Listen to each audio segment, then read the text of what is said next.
बागेश्वर बाबा समाजात तेढ निर्माण करायचं काम करीत आहे।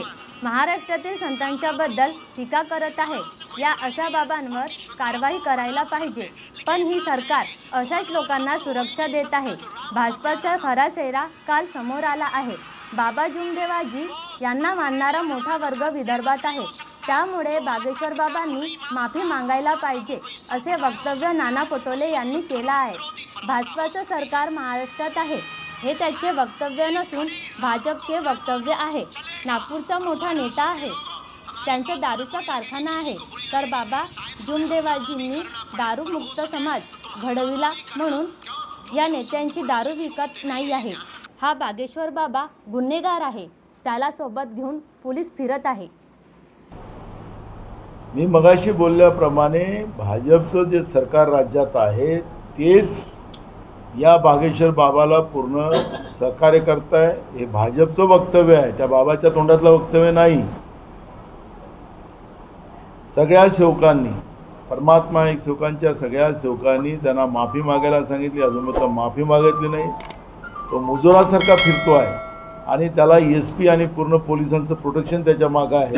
याचाच अर्थ भाजपला परमात्मा एक सेवकाच्या व्यवस्थेमध्ये तेढ निर्माण करायचं आहे, ती व्यवस्था संपवायची आहे, अशा पद्धतीचं चित्र या ठिकाणी पाहायला मिळतं।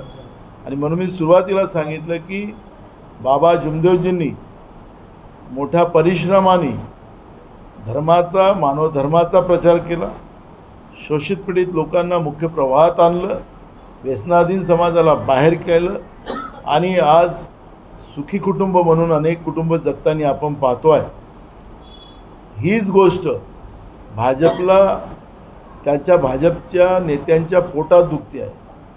नागपूरचा एक मोठा नेता आहे, त्यांच्या दारूच्या फॅक्टरी आहेत, आता आज मला माहीत झालं, आणि त्याच्यामध्ये मॅकडॉल, देशी दारू सगळ्या त्या याच्यामध्ये बेलेला कारखाना आहे। कोणता बेलेला कोणाचा कारखाना आपल्याला सगळ्या माहिती आहे। तर आता भाजप आणि त्यांचे नेते हे दारू निर्माते आहेत। बाबा जुमदेवजींनी व्यसनाधीन समाजाला बाहेर काढलं आणि त्यांना मुख्य प्रवाहात आणलं, त्यांचे कुटुंब सुखी झाले, पण यांना दारू पिणारा समाज पाहिजे, अशा पद्धतीचं चित्र झालं काय? आणि म्हणून अशा बाबांना आणून बाबा जुमदेवजींच्या विचाराला संपुष्टात आणण्याचं हे पाप करायला निघाले आहेत का, याचं उत्तर भाजपला द्यावं लागेल।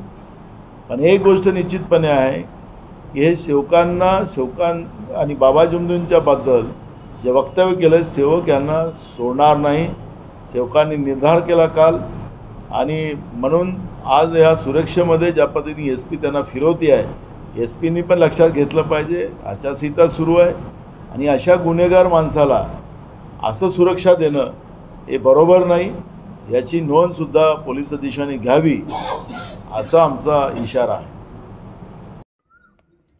बनवा व्हिडिओ, पाठवा व्हिडिओ, आम्ही तुमच्या न्याय हक्कासाठी लढा देऊ। ताज्या बातम्या व घडामोडींसाठी पाहत राहा फक्त महाराष्ट्र लाईव्ह न्यूज।